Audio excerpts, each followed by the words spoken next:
ịhụnanya gị ohu dị nwenu. Aga m ekwukwa ebebe maka ịhụnanya gị, ịhụnanya gị ohu dị nwenu.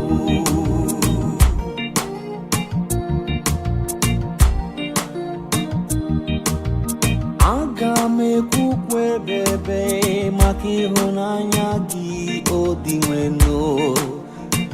Na ndụdụga ha ndụ niile, aga m ekwupụta eziokwu gị. O doro m anya na ebere gị ga-adị ebebe. Eziokwu gị kwụsiri ike, eziokwu gị kwụsiri ike dịka eluigwe. Aga m ekwukwa ebebe maka ịhụnanya gị, ịhụnanya gị ohu dị nwenu.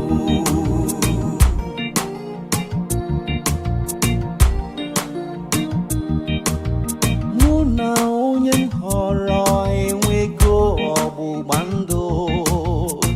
Aṅụgo m iyi n'ebe nwe odibo m David nọ.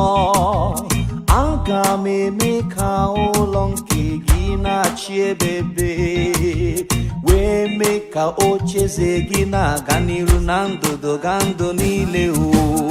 Aga m ekwukwa ebebe maka ịhụnanya gị, ịhụnanya gị ohu dị nwenu.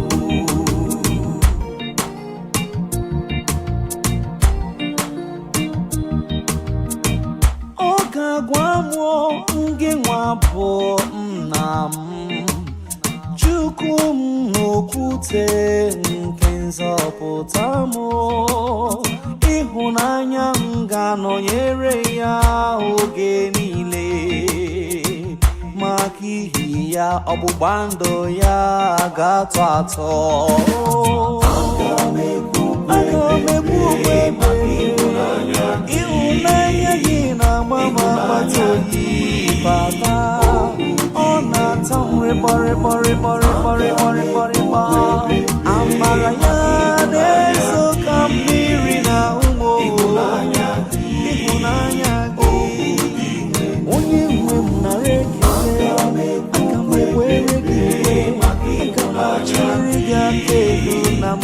ịhụnanya Imela Jesus, imela Jesus.